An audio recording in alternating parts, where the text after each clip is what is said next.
Hello, and welcome to the August episode of Let's Talk Oregon. I'm your host, Mike Ducett, and on today's show, we have two really exciting guests. In our first segment, we'll be speaking with Patty Fitzgerald, who is soon to be opening a new business here in Oregon. And in the second segment, we'll be talking with Liane Rhodes from the Village of Oregon's recreation program. So we got two exciting guests, two exciting segments. We hope you stick around and enjoy the show. So first, hi Patty, welcome to Let's Talk Oregon. We're happy to have you here. Thank you. Can you please tell us a little bit about yourself and your connection to the Oregon community? Sure. My dad and mom moved here in the late 50s, and he was a teacher at the high school for over 30 years, so all of us were raised here, graduated from the high school, and then I came back after college and taught here for 17 years, and we're raising our family here. It's exciting. It's a long and deep roots here in the sure. Oregon community, which I think the symbol of roots is pretty apropos for what we're going to be talking about today. So you brought in this lovely floral arrangements, and we understand that you have a new business planned for that the former floral shop on North Main here in Oregon. So kind of tell us what your vision is and what we can expect from this new business of yours. Yes, so we're going to open Oregon Floral and Crafts. There'll be a flower shop, a gift shop, and a craft studio. And in the gift shop, we are showcasing local artists and crafters, and their things will be available as soon as we open. So when you say you're going to be showcasing local artists and crafters, are you actively seeking other people right now to... how does that process work? Or how would someone in the community say, hey, this might be an opportunity for me? Yeah, so I knew some that I reached out to, and then since my first post on Facebook, several people have reached out to me, and so we have 20 plus local crafters so far. We have a nice variety of items. Super excited to display all those and show off their talents. And then we also have a craft studio that'll be open for drop-in crafting and classes, workshops. Friends want to get together, they can reach out and schedule something. Wow, it sounds like a really exciting opportunity for you. You've generated a lot of excitement and for this new business. I've seen the Facebook page. You've been doing some giveaways, trying to get ready for the doors to open. And so what do you believe is going to set this store apart from other floral shops in the area or other craft stores in the Madison area? Well, I think Oregon's such a great community, and it would be really nice to offer these type of things to keep people local and not have to go, outside a few minutes to have a birthday party, pick up that special gift, send an arrangement to somebody.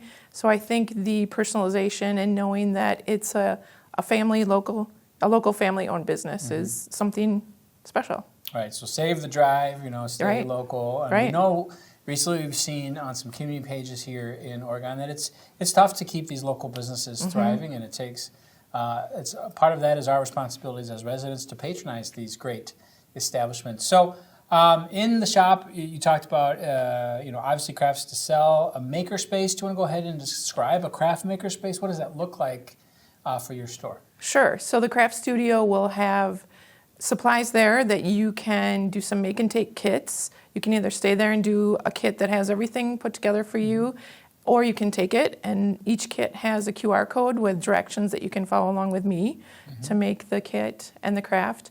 And then I'm thinking that there's some guest artists that it would be nice to have them come and offer a workshop or a class. And so it's mainly just a space where if grandparents have the grandkids for a week, they can come hang out, do a craft together, rainy days. So that's kind of the craft studio. The maker part is more of a gift shop for everybody to support local artists. Nice. And so how extensive are these crafts going? Like, give us an idea. Is it knitting projects or all the way to any clay or stained glass, or what kind of genre or type of crafts are you looking to serve? For the makerspace, it is a lot of wood, a lot of painting, that kind of thing, beginner level for sure. Yep. Not a lot of advanced, want to make it welcoming for every level. Sure. And then in the gift shop, there's an amazing amount of talent that I'm super excited as things are coming in. Yeah. It blows me away, just from jewelry to woodworking to canvases. I mean, there's so many really cool things. Yeah, that's great. And then in terms of, are you going to be a full-service floral store as well then?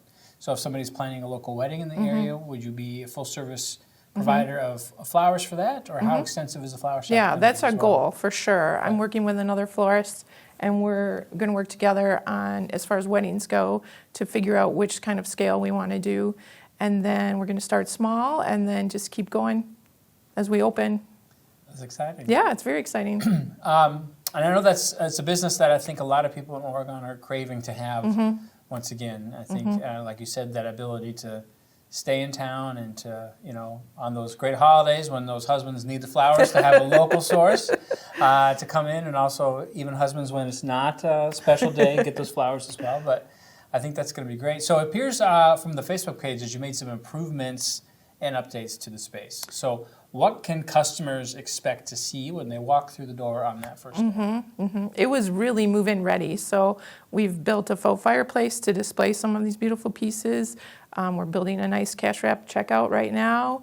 And then we have some tables at different levels to showcase all of the things. It's clean. It's got a positive vibe. Super excited. And so what do you think, what are your typical hours going to be at this point? Do you know how you're scheduled? You want to go ahead and let us know that? So starting Wednesdays will be more like a noon to 5. Thursdays will be a longer day, 9 to 7. So if people can't get to the shop before work, they can come after work. Friday 9 to 5, Saturday 9 to 2, Sunday 11 to 1. And then the weekends, it would be for birthday parties when the shop is closed. People can plan those events. Oh, that'd be great. So if you're looking for like a kid's birthday party Perfect. space, this would be a perfect spot. Even maybe an adult wine night or something, Yes, right? exactly. That'd be amazing. That'd be Right. fun. And you have a website as well that we can get that scrolled on the ticker on the You below bet. here. You want to go ahead and state Sure, that for us? OregonFloralAndCrafts.com.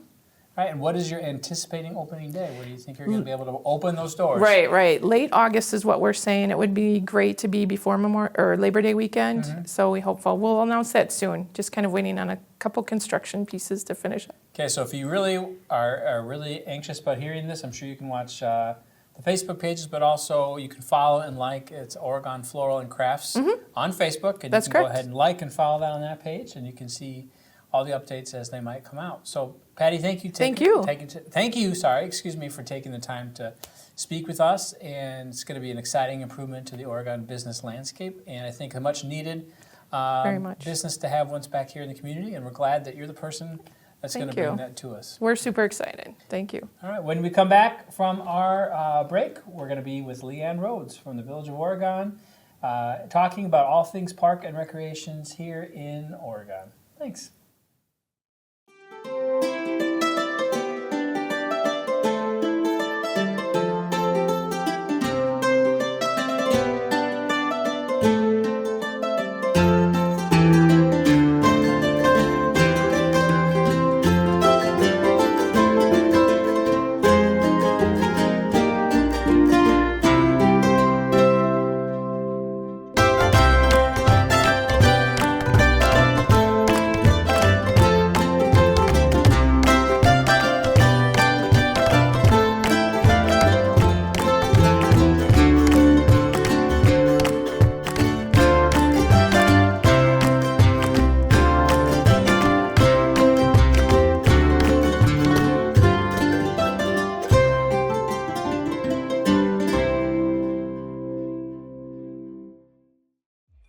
Insurance, our scoreboard sponsor once again for another exciting season of Panther basketball. Tourist Insurance, specializing in personal, business, and life insurance. Locally owned since 1978. He's got nobody to catch him. He's going to go 5. Touchdown, Oregon! Throw a touchdown up on the One Community Bank scoreboard for the Panthers.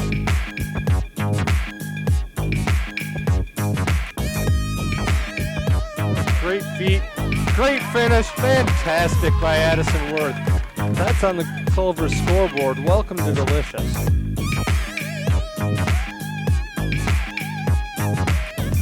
Nice working on Torres with that left hand. Won't go. Another offensive rebound. The putback is good. Libby Nice, a menace on the offensive glass these last couple of possessions. Again, extending that lead to 7 on the Torres Insurance scoreboard.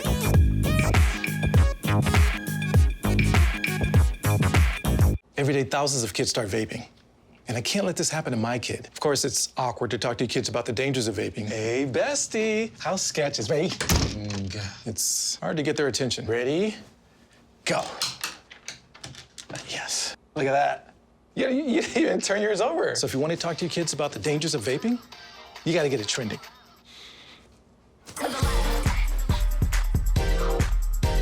No, you're doing it wrong.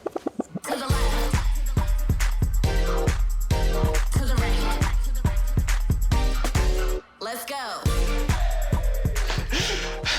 Can we talk? Yeah, what's up? Visit talkaboutvaping.org for tips on when and how to have the vape talk.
Hello, and welcome back from our break. We now are in our second segment, and our guest is Liane Rhodes, who is the Director of Recreation and Programming Coordinator. So I guess coordinator and director I used at the same time, so that doesn't make a whole lot of sense. But thank you for coming to the show today and taking the time to visit with us. So can you just take a moment to introduce yourself, how long you've been in Oregon, and also speak about this position that you're in as the Recreation and Programming Coordinator. There you go. I nailed it on the second try. Wonderful. Very impressive. Thank you so much for having me. So I celebrate 2 years with the Village next month in September. So Recreation and Programming Coordinator. What that means is I like to think of it as the curator of fun here in the Village. I like to create the fun events. I like to take the events that are already happening, kind of add a little spin and kind of see what potential there is to create more fun. So I am in the Community Development Department at the Village. So I work with Elise Cruz, who focuses on the physical community development, the buildings, the what's coming to town, what's that.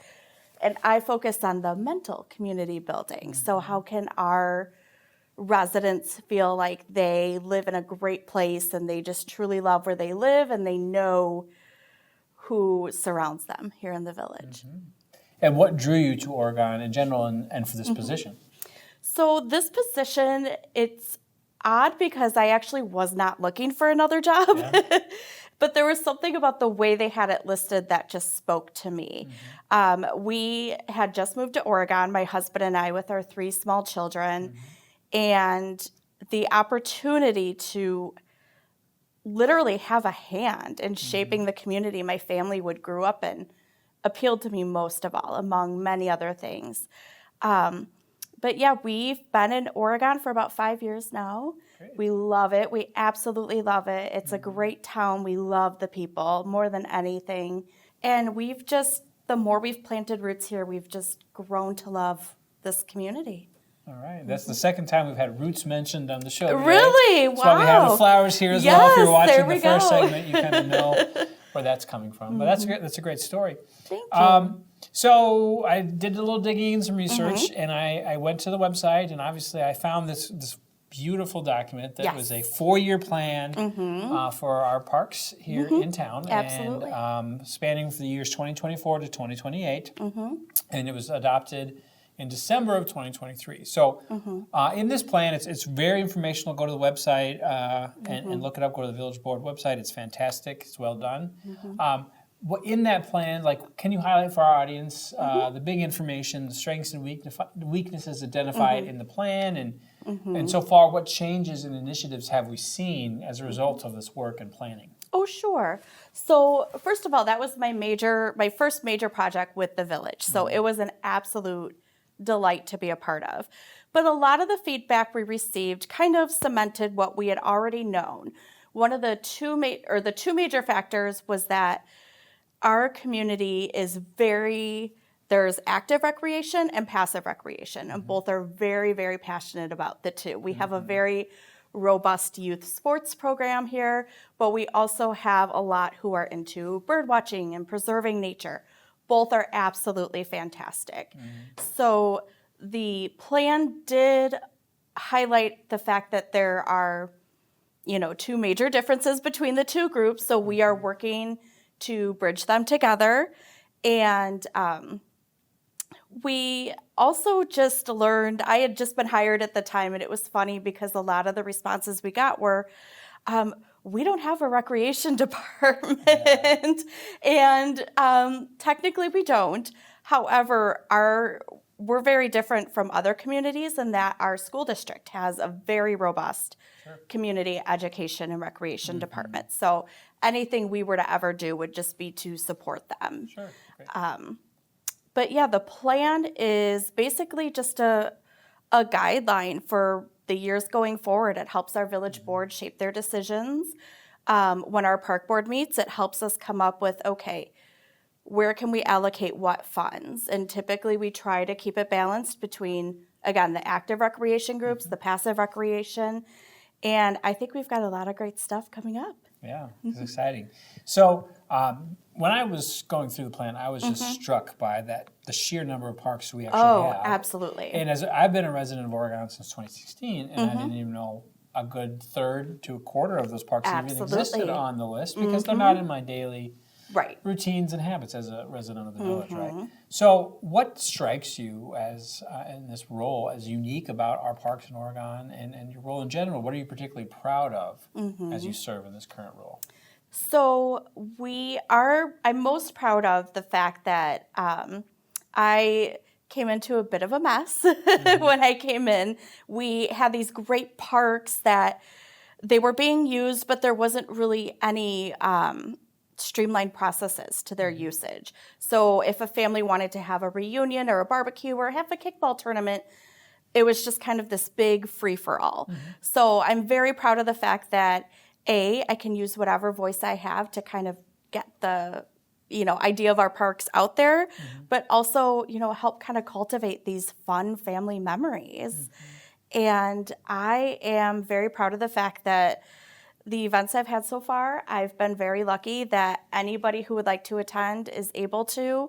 I've been able to highlight our beautiful Waterman Triangle Park, which is very unique to our community. It's a great band shell, and nothing beats underneath those trees on a summer day, and the wind is blowing just right. It's absolutely fabulous. It's a very, very nice spot. And like I said, I was looking at the report, and I didn't even know a good quarter to a third of those parks even existed in this town. And so I think there's a lot of ways that you can kind of get involved and be active and find new spots that perhaps you weren't even aware of. So again, go to the website and check out that spot. So I think the park that is on everybody's mind because it has really undergone just the most physical changes, and it's obviously in the center of town. There's a lot of activity. There's a lot of youth sports activity. So what's happening with JC Park now? What phase are we in? Is it close to being finished? I know there's been some new play equipment recently just put in. Absolutely. So, where are we at with that? Are we coming anywhere close to having this project finished? Yes and no. Yes and no. Okay. So we are just about to finish up phase 2. So phase 2 is the completion of the 4th playing field, the renovation of stats field, as well as the addition of another multipurpose playing field. So those projects are wrapping up rather soon. The playground was a part of phase 2 as well. And that is, we are so happy to say, open for business. It looks fantastic. It's safe. There's something for kids and adults. It's wonderful. And then the next phase, phase 3, will be the lighting so that we can have nighttime baseball games. I think the pickleball players are excited to play past dusk. Yeah, maybe not the homeowners near there. We'll have to see. Maybe they'll have to be happy medium. That is true. I've been known to pickleball myself. Really? It's a lovely little space. Okay, but yeah, it's been It's been wonderful. I think the biggest misconception about JC Park is that it was going to be this big athletic complex, and it is, but it's also a community gathering space. It's been wonderful to see the concession stand being used and families just sitting at the picnic tables, and there's still a lot of great walking paths. There are still some great trees there, I assure you, and there will be more trees in the future. And if people were to take a little cross North Perry Parkway, they're in another beautifully wooded spot. Absolutely. Great for birding, great for walking your dog, etc. Of course. Yeah. I love running back there. Yeah. And so one of the things I think Village Oregon has done really well, as well at those places where that active usage is happening with the youth sports that, like Highlands of Netherwood and JC, where you have the play structures, because that really is a truly family-oriented thing when you have young toddlers who can't quite sit through the length of brother or sister's game. And I remember those days myself and being able to take one kid off to the park and really make it a really working space for, I think, as you said, making it accessible for so many different members of our community. So as we wrap up, what can Village residents expect in the upcoming years? What other highlights would you like to share with the community? Oh, wow. There's actually a lot of great things going on in the Village right now. Just in my department alone, one of the first things that we're working on right now, Elise Cruz and I, one of the things is we are working on our downtown master plan. So similar to the Park and Rec plan that you saw online, we're going to do the same thing, but with our downtown area. So we are gathering public input. We're gathering business owner input.